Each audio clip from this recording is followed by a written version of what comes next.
Vamos a leer en el libro del profeta Ezequiel.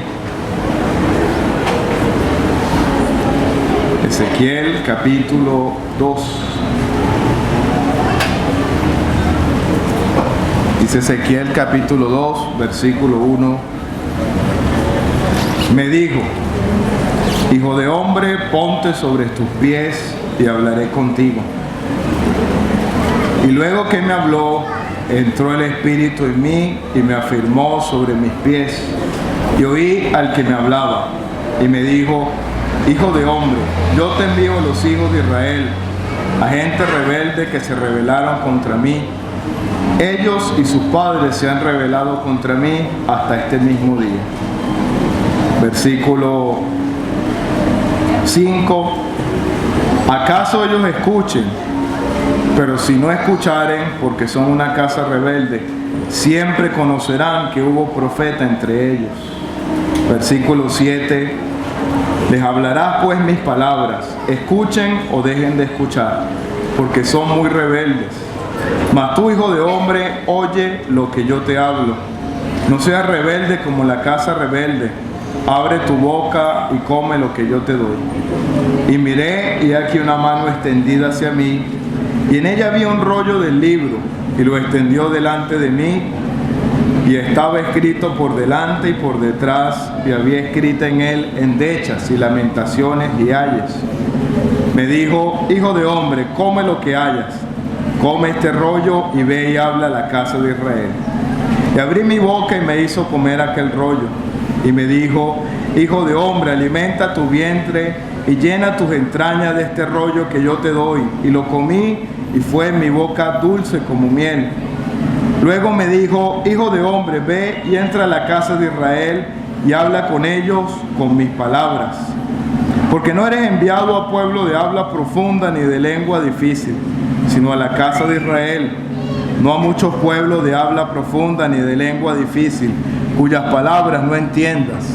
Y si a ellos te enviara, ellos te oirán. Mas la casa de Israel no te querrá oír, porque no me quiere oír a mí, porque toda la casa de Israel es dura de frente y obstinada de corazón.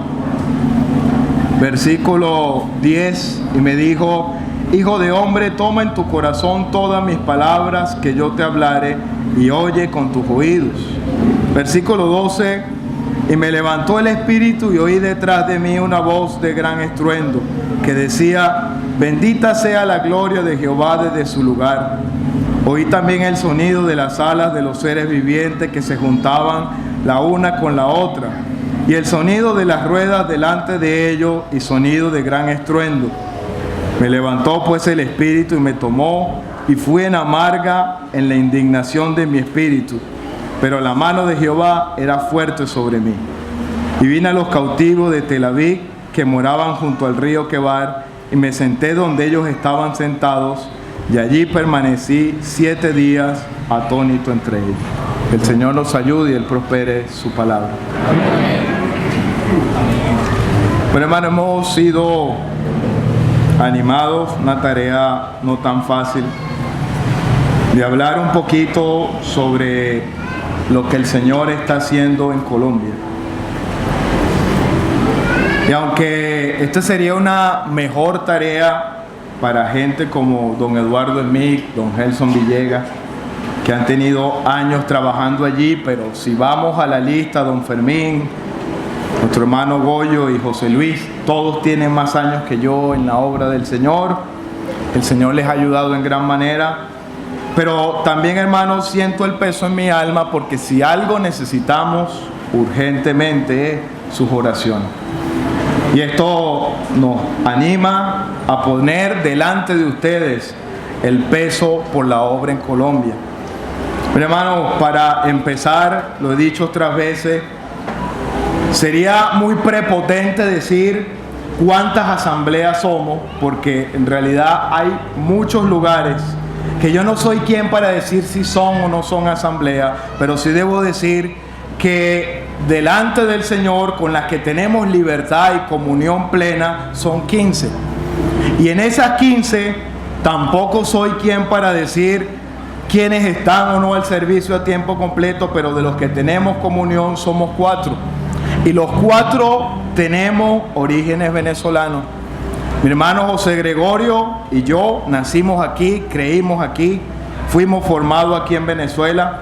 Pero mi hermano José Luis, que es colombiano, él creyó aquí, se hizo aquí, fue encomendado aquí.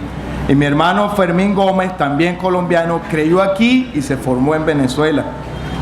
Y eso, que el Señor ayude para que haya ese sentido de mayor compromiso y mayor peso en la oración por la obra en Colombia. Un país el doble de grande de Venezuela, con casi el doble de habitantes que Venezuela, y una obra que va avanzando poco a poco, pero va avanzando. Y que he querido, hermano, leer esta porción porque hemos aprendido esta mañana lo que pasó con Jonás. Y el llamado de Ezequiel, de manera personal, me identifica mucho. Porque todo comienza, hermanos, cuando el Señor le dice a aquel hombre de Dios: ponte sobre tus pies. Eso nos enseña, hermanos, que ninguno puede hacer algo, responder al llamado del Señor sentado. Tiene que estar haciendo algo, tiene que haber una disposición en el corazón. El Señor lo llama, pero le dice lo primero que debe hacer: ponte sobre tus pies. Pero ponerse sobre los pies no era un asunto que dependía solo de su fuerza. Hemos leído el siguiente versículo, que cuando Él le habló, el Espíritu entró sobre Él y fue ese poder de Dios que le afirmó los pies. Y qué bueno, hermano, arrancar por allí. Al ver la obra que el Señor ha puesto por pura misericordia, porque no lo merecemos, delante de nosotros, el ministerio que hay por delante, qué bueno entender que yo debo responder, pero aún la respuesta que yo debo hacer delante del Señor es un asunto del poder de Dios. Es Él que va a afirmar delante de su pueblo esta solemne verdad. Luego le dice algo que no es nada fácil, hermanos. ¿Acaso escuchen o dejen de escuchar? Quiero que quede un testimonio, que todos digan que siempre hubo profeta de Dios sobre ustedes. Mire, para Ezequiel, al igual que como Isaías, ya le estaba dando el Señor de antemano que su ministerio no iba a ser como aprendíamos en esta mañana. Nuestro hermano don Samuel nos enseñaba eso. Mire, no se trata, hermano, del éxito como lo mide el mundo. Mire, el éxito para servir al Señor no depende de cuántos creyentes vea, porque la obra no es de nosotros, cuántas asambleas vio formadas, porque la obra no es de nosotros, sino de la fidelidad que hemos tenido con lo que Él nos encomendó. Te escuchen o no te escuchen, lo importante que Dios quería con Ezequiel era que el pueblo siempre supiese que ahí hubo profeta delante de Dios. Y cuando pienso en esto, hermano, pienso en la obra en Colombia. No me gusta usar la palabra que es difícil, pero sí he aprendido, hermano, algo en el poco tiempo. Es diferente. No se puede medir con la forma bendecida como el Señor ha prosperado la obra en Venezuela. Hermano, son pasos, pero aprender a valorar esos pequeños pasos como la bendición de Dios también. Yo lo digo, hermano, porque para mí no fue fácil quitarme la forma de ver la obra de la asamblea de donde vengo aquí en Venezuela. Era prácticamente usted, sin invitar a nadie al culto de predicación un domingo en la noche, y el local uno tenía 10, 15 inconversos. Hemos estado, hermano, en lugares en Colombia donde hemos evangelizado toda una zona, todo un año, y no ha ido un inconverso. Y uno ve, hermanos, al principio eso afecta. Y eso no significa que uno se debe dormir el sencillamente saber que el Señor no lo va a prosperar igual, hermano, pero entender que cada valor, cuando entra un solo inconverso a una serie de cultos, cuánto gozo da.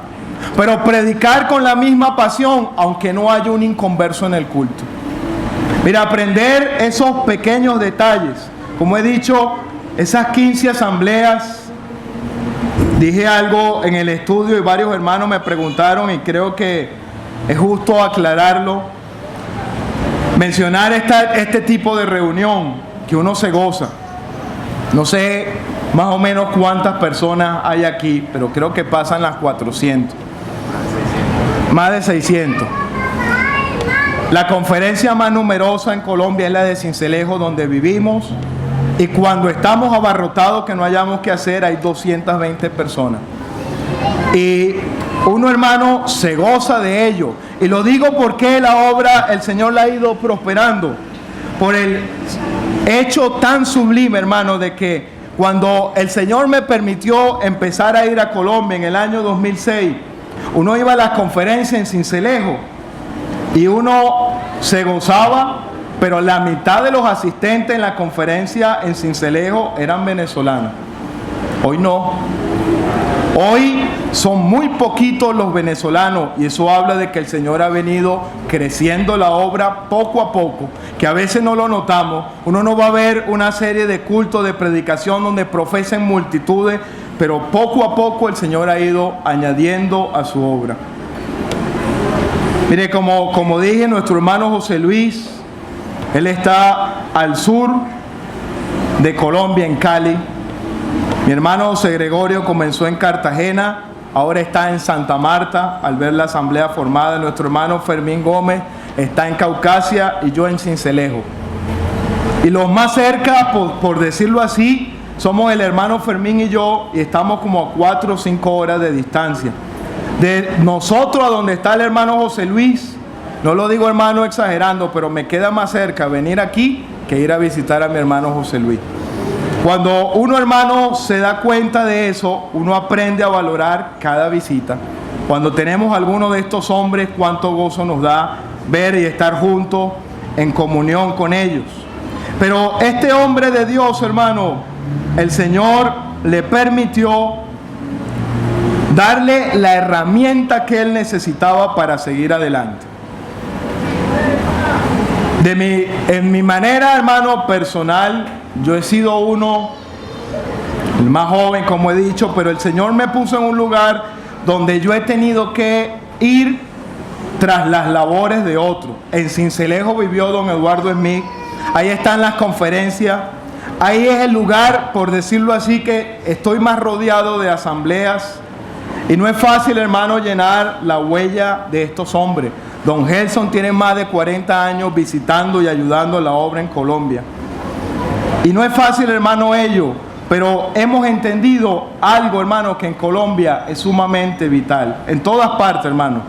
Pero gracias al Señor por lugares como este, donde uno ve ancianos que dominan bien la palabra de Dios, donde hay libertad, donde en cada asamblea se ven maestros.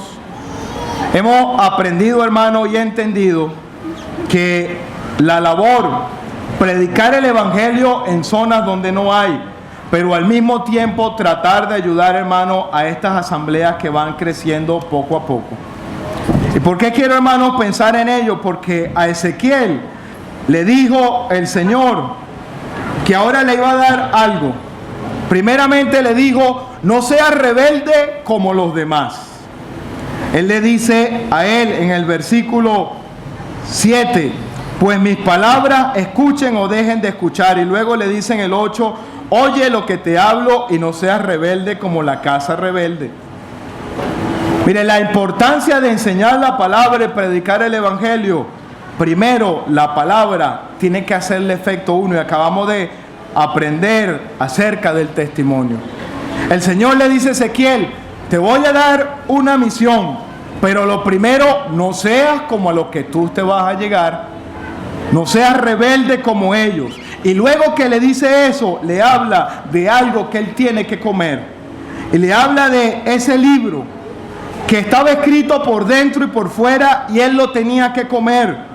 Cuando él lo comió, él era dulce como la miel. Y luego que la come, el Señor le dice a él, alimenta tu vientre y llena tus entrañas con este rollo. Hermano, qué importante es conocer más de este libro.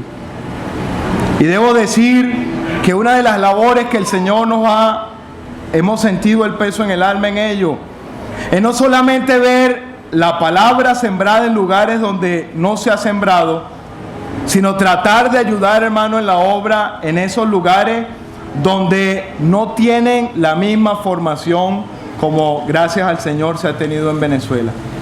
Hermano, la obra del Señor en Colombia en un sentido ha sido un poco compleja, porque han venido hermanos de diferentes lugares, entendemos que guiados por el Señor, pero con diferentes formas de hacer las cosas.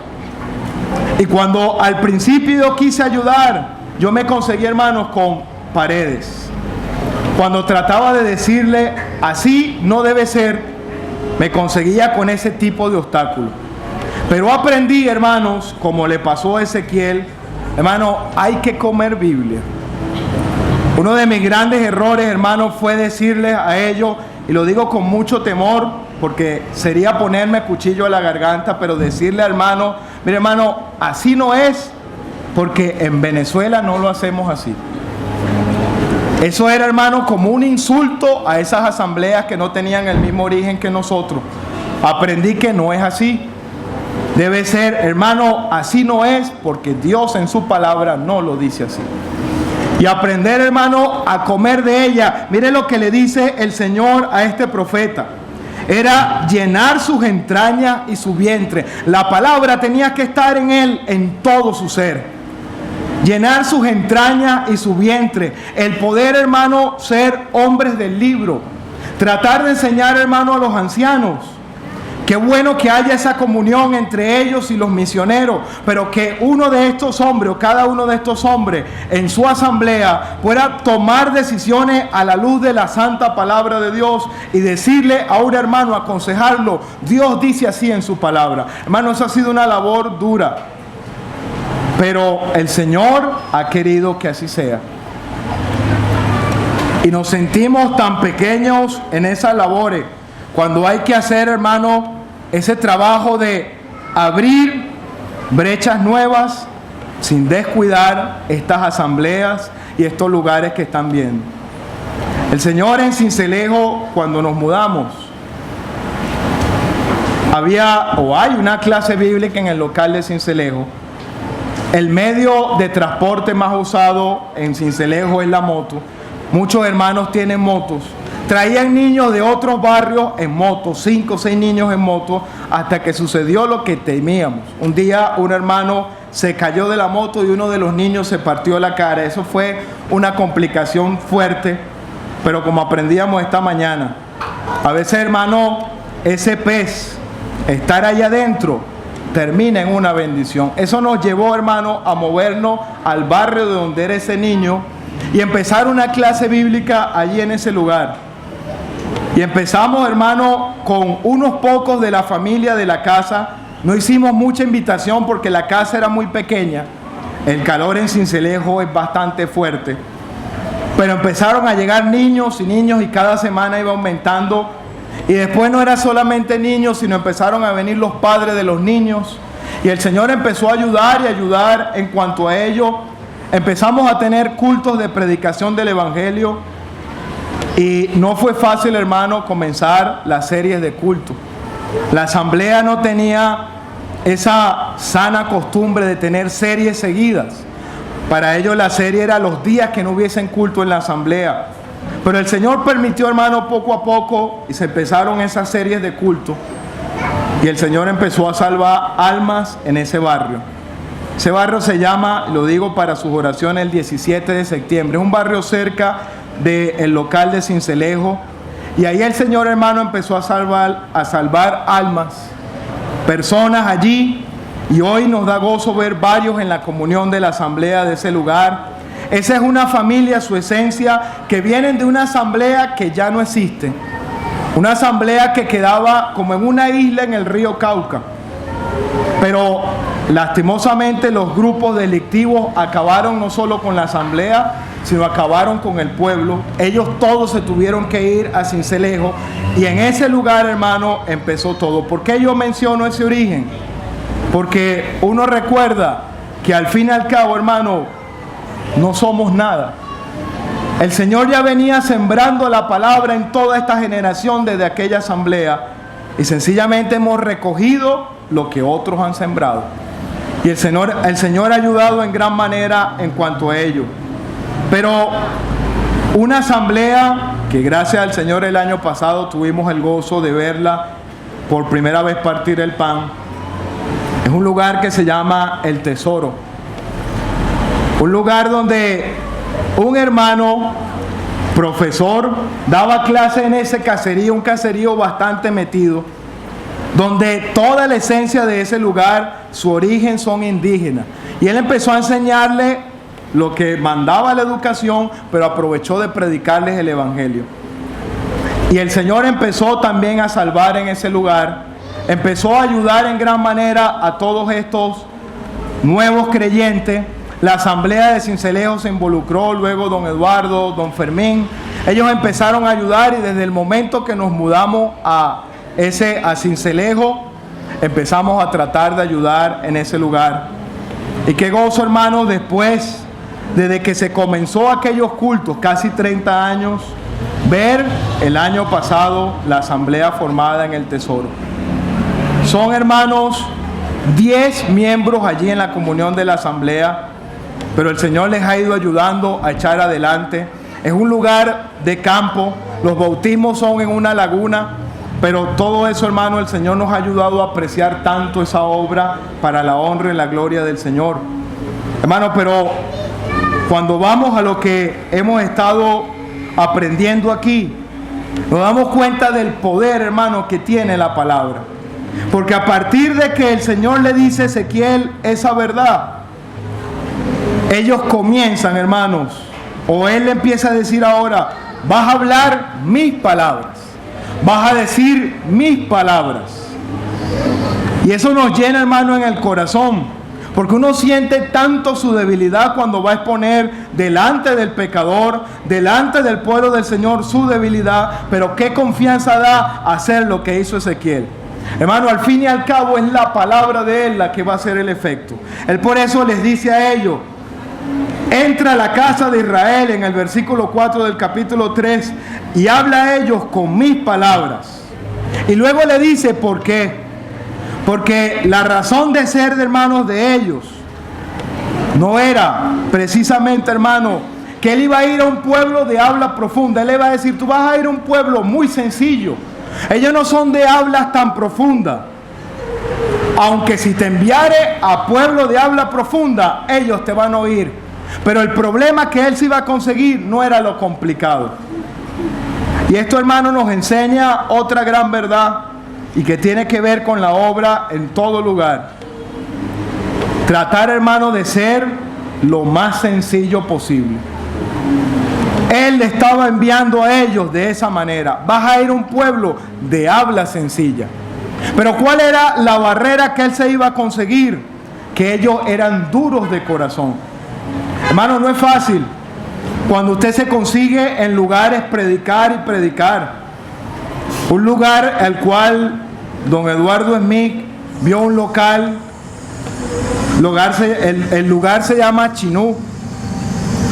Por años predicando el evangelio, algunos profesaban fe. Empezamos a tratar de ayudar en ese lugar y el Señor empezó a salvar a otro y nos dio gozo. Empezamos a predicar en casa y una de las hermanas que era la que más invitaba, la que más visitaba, esa hermana era una pieza valiosa en todo ello. El Señor en su bondad permitió que ella se acercara más a la asamblea. Predicamos en la casa de ella y una hija de ella profesó fe en el Señor y nos gozamos en gran manera. Pero recuerdo que esa vez estaba don Eduardo y yo fuimos a visitarlo el día siguiente de que ella profesó fe. Y hablamos acerca de lo que debe hacer ahora el nuevo convertido. Y cuando se le habló del bautismo, ella dijo, yo quiero ser bautizada. ¿Cuándo me bautizan? Ella todavía no estaba casada. Algo que uno ha ido entendiendo, no es que se bautizan no es que se debe casar para ser bautizada. Se debe casar para dejar de pecar. Porque sencillamente la nueva vida no admite de que una persona esté en pecado. Se le habló esa verdad y ella dijo, no, si no me bautizan, no me congrego más. Porque ahí entendimos que en el corazón de esa hermana tan valiosa venían cosas de un lugar donde ella se congregaba. Y ella sentía en su alma que el bautismo ayudaba a ser salvo. Se le explicó, ella no quiso entender. Y no solamente, hermano, no quiso entender, no solamente no se congregó más, sino que ella se encargó de regar en todo ese pueblo que no fueran más a ese local. Y visitamos y nunca más fue un inconverso. Ahí está el local. No fuimos más, fuimos ahora a otro lugar donde se está predicando el evangelio más adentro. Pero hermano, oramos para que el Señor active otra vez la situación en Chinú. Hace rato ya que no se predica en ese lugar, pero uno se da cuenta, un lugar que estaba agarrando amor, calor. Lastimosamente, hermano, el diablo habló de esa manera, pero esperamos en el Señor, Él es el dueño de la obra. Quiero, hermano, terminar pensando en cómo Ezequiel acabó la situación. Y quiero, hermanos, pensar en ello porque esto quizás de toda la historia que le pasó a Ezequiel es una de las más difíciles, hermano. Porque luego que ocurre todo y luego que a él se le encomienda esa tarea tan valiosa, dice el versículo 12: me levantó el espíritu y oí detrás una voz con gran estruendo. Él de este momento empieza a ver la gloria del Señor, a contemplar al Señor. Antes de hacer la obra, qué importante es tener ese momento glorioso, hermano, de saber que el Señor es palpable. Él vio todo ello, escuchó el estruendo. Y el versículo 14, hermano, dice: me levantó pues el espíritu y me tomó, y fui en amargura y en la indignación de mi espíritu. Quiero, hermano, mencionar esto porque Ezequiel, y es algo que de verdad no sé cómo explicarlo, pero escuchábamos acerca de Jonás. A Jonás le fue encomendada una misión, no quiso ir, y ocurrió lo que hemos aprendido. Pero Ezequiel no fue exactamente que no quise oír, pero dice que el espíritu le levantó. Y cuando él fue, hermano, Ezequiel, por lo que leemos aquí, no fue sonriente, ni fue contento. Él fue en amargura e indignación de su espíritu. Hermano, yo digo esto con temor, porque hoy estamos contentos de donde el Señor nos ha colocado. Pero yo debo decir, hermano, con mucha franqueza, que no fue fácil tomar esa decisión de irnos a Colombia. Mire, mi esposa es colombiana. Y al casarnos nos vinimos aquí a Venezuela. Y cuando yo sentía del Señor, siempre recuerdo a la hermana Zoila Luna. Estando aquí, ella cada vez me decía: tu lugar es Colombia. Y cada vez que me decía, y una vez llorando me abrazó y me dijo: Miguel, yo te veo muy cómodo en Venezuela, con responsabilidad en la asamblea y buen trabajo. Tú ya no te vas a ir a Colombia. Y eso fue, hermano, como una espada que traspasó mi alma. Porque de verdad, hermano, es sabroso sentirse cómodo. Pero desde ese momento empezó la inquietud. Cuando nosotros entendimos que el Señor nos estaba llamando a Colombia, el Señor usó diferentes circunstancias, y debo decir, hermano, con temor, ninguna de ellas económica. Cuando nos fuimos la situación no estaba así. Pero la gran verdad, hermano, es que cuando nos fuimos, yo siendo venezolano, pero a mi esposa le pegó mucho más. Ella agarró tanto cariño y tanto amor en el pueblo del Señor en Venezuela que ella no quería irse. Pero uno siente, hermano, como Ezequiel, la mano poderosa del Señor llevándolo a ese lugar.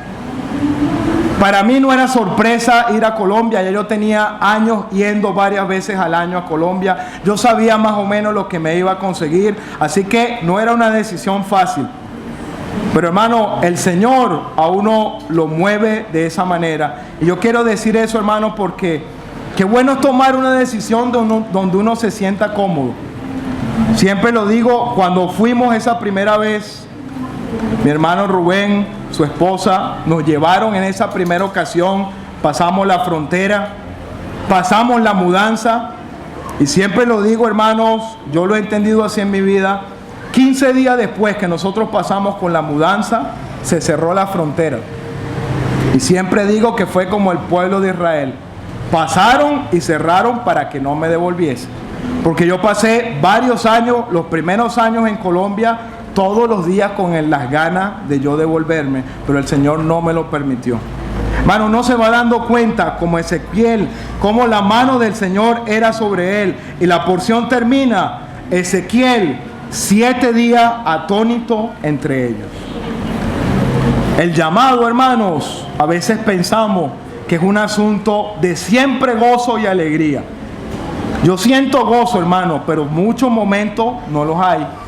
Pero el saber que la mano del Señor está, el Señor, hermano, ayuda en gran manera. Entonces, hermano, en resumidas cuentas, quiero dejarle el peso en el alma. Hay muchas más cosas que decir, pero oren por Colombia. La obra en Colombia en gran manera, el Señor ha ayudado, ha usado a Venezuela, la sigue usando. Y qué bueno es contar las oraciones del pueblo del Señor por la obra en Colombia. Como he dicho, hay 15 asambleas, otros lugares. Las distancias son lejanas, pero el Señor, hermano, es el mismo y sigue prosperando su obra. Que Él prospere su palabra.